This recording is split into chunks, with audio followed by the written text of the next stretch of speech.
Monsieur le Président, merci de répondre à nos questions. Votre pays a connu au début de cette année une crise douloureuse. Diriez-vous qu'il est aujourd'hui en voie de convalescence? Quel est le pays qui n'a pas connu ça? Est-ce que vous prenez ce que je parle dans les pays arabes maintenant? Nous ne sommes pas en convalescence. Ce qui nous est arrivé arrive à tout le monde, dans tous les pays. Des moments de difficulté, d'incompréhension entre les Guinéens. À part ça, tout va bien. Je crois. Parmi les issues politiques qui ont permis de dénouer la crise, il y a eu la nomination de votre Premier ministre actuel, M. Kouyaté. Ça n'a rien à voir avec ce qui est arrivé. Ce n'est pas la première fois que je nomme un Premier ministre.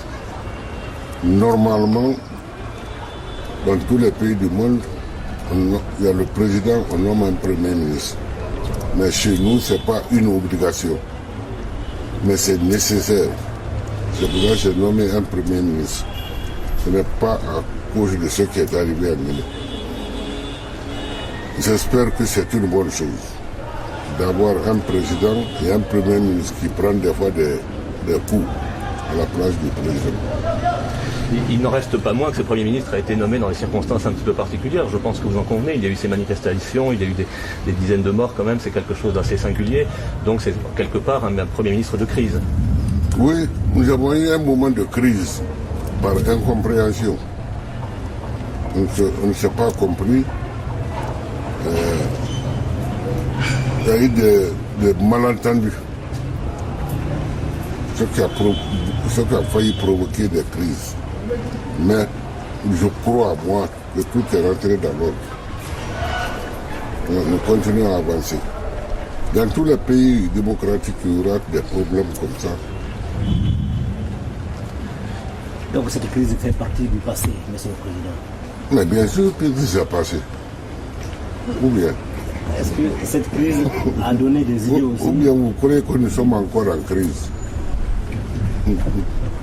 Que ça soit beaucoup plus vite.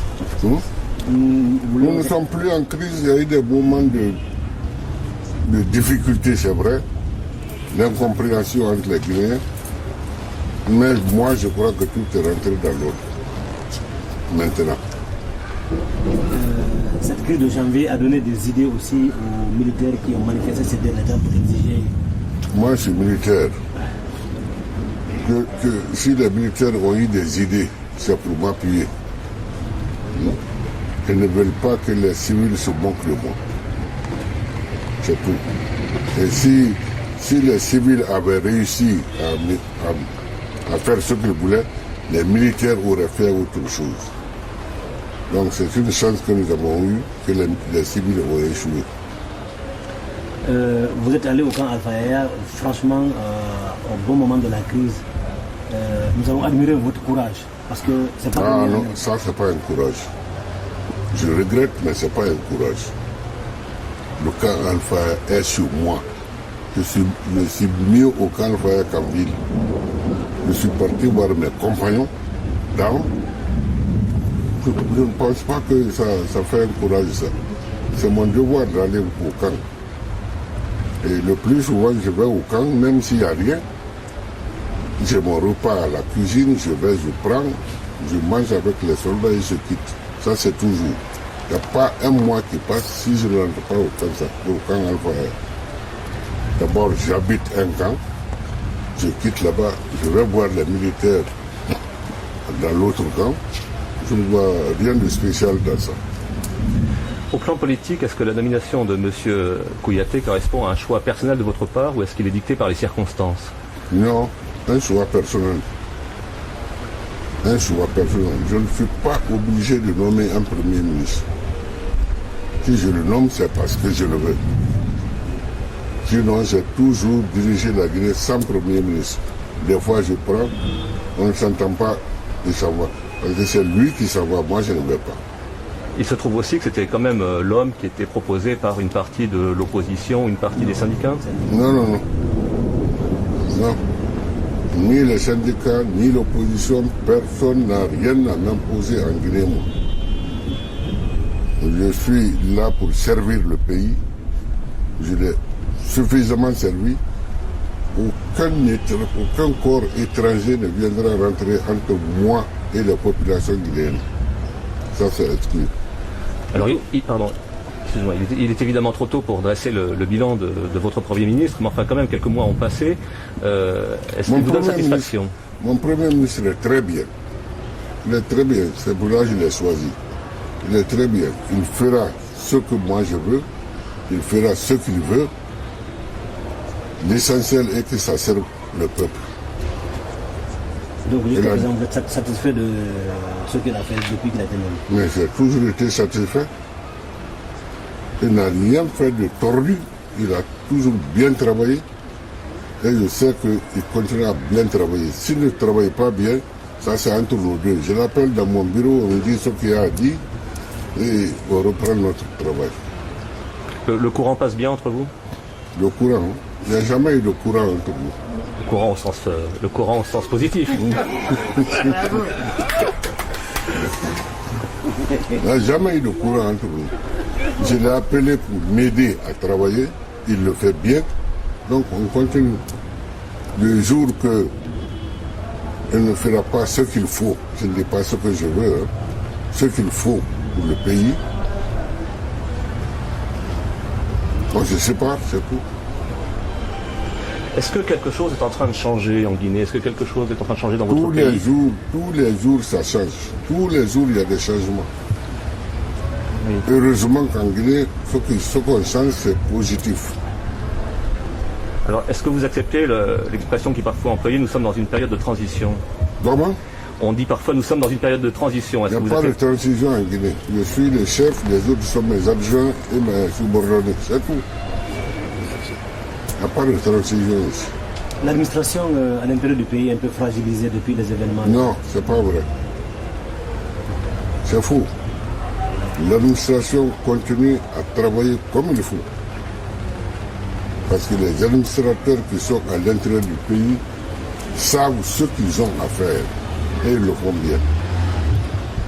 Je ne dis pas qu'ils ne font pas des erreurs quelquefois, mais c'est inhérent à la vie. Est-ce que la nomination du ministre de la Défense, c'est vous ou c'est le Premier ministre? La défense. Moi, militaire, Premier ministre civil, lui va prendre la défense devant moi.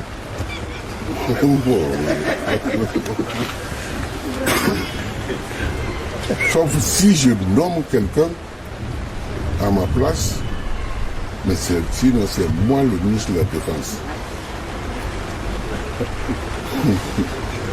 Je peux nommer quelqu'un pour me représenter. Comme actuellement, comme c'est le cas aujourd'hui. Mais ça aussi, le ministre de la Défense ne sera jamais un civil. Il sera un militaire. Même si moi je postule, vous ne pouvez pas me nommer les années. Non, non, non. On n'avait pas le droit. Ok. Après. Merci, Monsieur le Président. Que des erreurs ont été commises, peut-être par vous, au cours des dernières Mais ça se décennies. commet partout. Les erreurs. Lesquelles, à vos yeux? Qu'est-ce qui serait à revoir si une deuxième vie vous était offerte? Dans la vie, il y a toujours un changement. Il y a toujours quelque chose qu'on fait aujourd'hui, qu'on regrette pour ne pas dû faire, qu'on reprend pour que le monde avance. Et quoi, dans votre cas, dans votre itinéraire, quoi? Non, mais il y a eu beaucoup d'erreurs. Je ne suis ni un diable, ni un demi-dieu. Tous les hommes font des erreurs. Mais ça se rectifie très vite. Il suffit de reconnaître qu'on a fait une erreur. Même ton subordonné, si te dit que tu as fait l'erreur, il faut accepter. Et vous diriez que c'est ce qui est en train de se passer, c'est une rectification d'erreurs passées? Mais ça, il y en a toujours et partout. On fait aujourd'hui, demain, on sent qu'on s'est trompé, on refait, on reprend. C'est pas honteux, ça. Quand on est en erreur, il faut avoir le courage de le reconnaître. Quelles sont les grandes priorités pour votre pays aujourd'hui? La grande priorité, c'est la paix dans mon pays. Ça, c'est la première priorité. La paix, la compréhension entre les Guinéens et le travail. Parce que le bon travail, ça se fait quand on se comprend. Ce que je cherche avec les Guinéens aujourd'hui, c'est de me comprendre avec tout le monde. Et chacun fait ce qu'il fait. L'une des causes de la crise de janvier, c'est, je suppose, une cause sociale, c'est-à-dire qu'en fait, c'était aussi le résultat d'une crise économique. Est-ce que de ce point de vue-là, s'il n'y a pas un vaste chantier qui Où ça n'arrive pas de crise économique? Dans quel certes, pays? mais il n'y a pas partout sans mort et Il y en a dans tous les pays, il y en a dans tous les pays. Il y a eu des crises économiques, même politiques. Mais ça passe. Et les Guinéens continuent à avancer.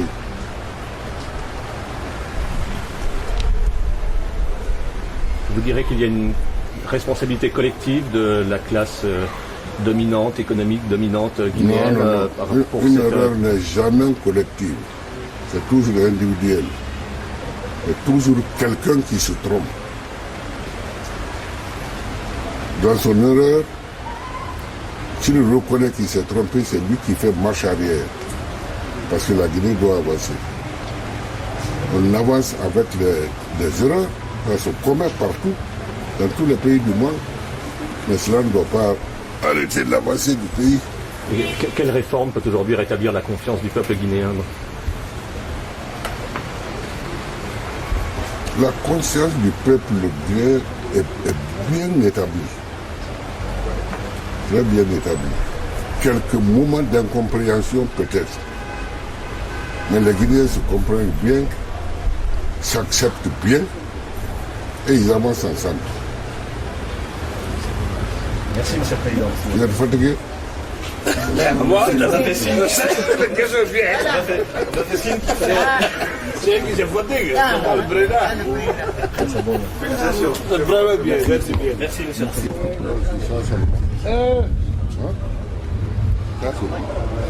Tu es tombé?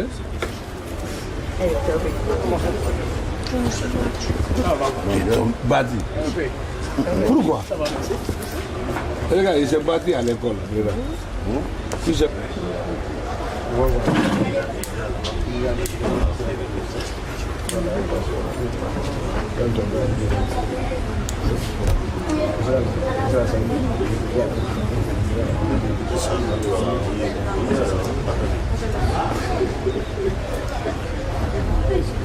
Ok, vraiment bien.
Au revoir.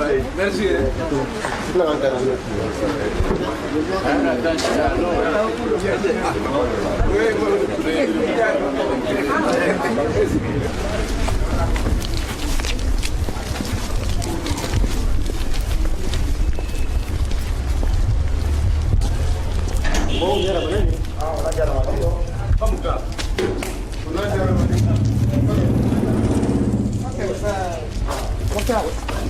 Merci, à demain.